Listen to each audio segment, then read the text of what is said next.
Oke, Assalamualaikum warahmatullahi wabarakatuh. Perkenalkan, nama saya Anita dengan NIM 22010810003 dari Prodi Tadris Biologi IAIN Metro.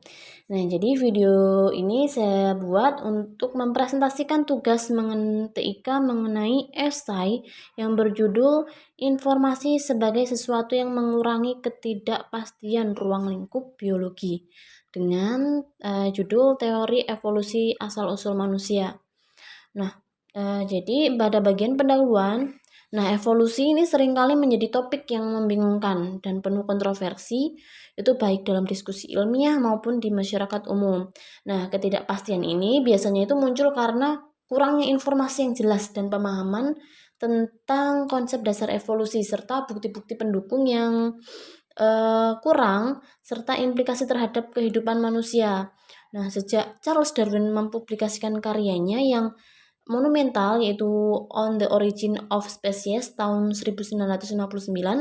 Nah, teori evolusi ini telah menjadi dasar memperkenalkan konsep seleksi alam sebagai mekanisme utama dalam proses evolusi. Namun, asal-usul manusia tetap menjadi salah satu pertanyaan yang paling besar, yang paling mendalam dan penuh ketidakpastian. Dalam konteks ini, informasi ini berfungsi sebagai sarana penting untuk mengurangi ketidakpastian dan memperkuat pemahaman kita mengenai proses evolusi. Nah, teori evolusi Darwin itu awalnya itu menghadapi banyak kritikan karena kurangnya bukti fosil dan pemahaman tentang mekanisme hereditas.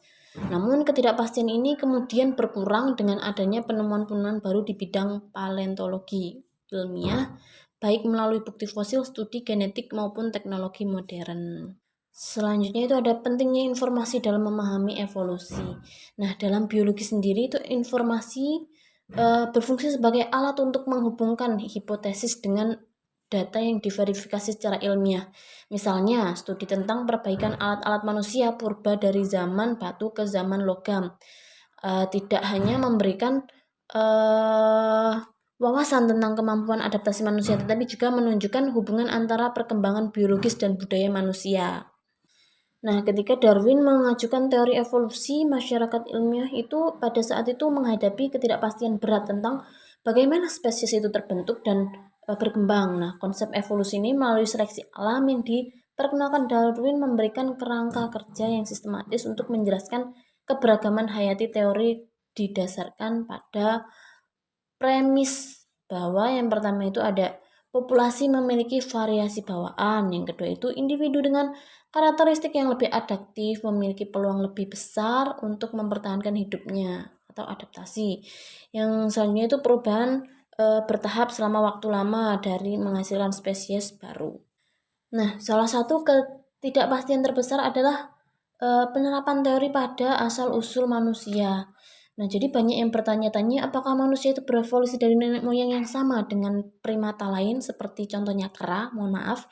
Yang selanjutnya itu bagaimana prosesnya itu terjadi. Lalu pada masa Darwin jawaban atas pertanyaan-pertanyaan ini masih terbatas. Jadi belum ada jawaban pastinya gitu. Karena belum ada bukti-buktinya. Nah, seiring perkembangannya zaman, disinilah peran genetika dalam mengurangi ketidakpastian. Kemajuan dalam genetika modern telah memberikan informasi penting yang memperkuat teori evolusi dan menjelaskan hubungan antara manusia dan primata lain. Pada era Darwin, mekanisme hereditas itu tidak diketahui, jadi belum tahu kalau pada waktu itu Darwin hanya berspekulasi, hanya mampu mengungkapkan bahwa manusia itu memiliki kesamaan dengan bahwa manusia itu satu nenek moyang dengan kera, tapi kan belum bisa membuktikan secara ilmiahnya. Nah, disinilah peran genetika dalam mengurangi ketidakpastian tersebut. Dengan cara apa? Yang pertama itu dengan studi genetik dan asal-usul manusia. Dari analisis DNA mitokondria menunjukkan bahwa semua manusia modern itu memiliki nenek moyang yang sama, yang dikenal sebagai mitokondrial Eve, yang hidup sekitar 1500 tahun yang lalu di Afrika. Hal ini mendukung teori Out of Africa yang menyatakan bahwa manusia modern berasal dari Afrika sebelum berimigrasi ke seluruh dunia. Nah, selanjutnya itu hubungan dengan primata lain. Nah, Studi genetik itu menunjukkan bahwa manusia berbagi sekitar 98 sampai 99% DNA mereka dengan simpanse, yang mengatakan pandangan bahwa manusia dan primata memiliki nenek moyang yang sama. Selanjutnya, evolusi genetik. Informasi genetik ini menjelaskan adaptasi manusia terhadap lingkungan seperti resistensi terhadap penyakit tertentu, kemampuan mencerna laktosa, dan variasi warna kulit. Selanjutnya ada teknologi modern dan rekonstrusif evolusi manusia. Nah, selain penggunaan teknologi modern seperti pemindaian CT untuk menganalisis fosil dan teknik analisa DNA kuno telah memberikan wawasan yang lebih dalam tentang evolusi manusia, misalnya seperti analisis DNA Neanderthal. Ini melakukan penelitian yang menunjukkan bahwa manusia modern dan Neanderthal saling kawin silang yang meningkatkan jejak genetik. Selanjutnya, rekonstruksi digital. Nah, teknologi 3D ini menggunakan para ilmuwan merekomendasikan bentuk tengkorak dan otak nenek moyang manusia yang memberikan pemahaman yang lebih baik tentang perkembangan kognitif. Yang selanjutnya, kesimpulan. Nah, dalam ruang lingkup biologi, informasi ilmiah ini memiliki peranan kunci dalam mengurangi ketidakpastian tentang asal-usul manusia dan konteks teori evolusi Charles Darwin. Dari bukti fosil, studi genetik, setiap penemuan baru itu memberikan lapisan pemahaman tambahan yang memperkuat teori ini.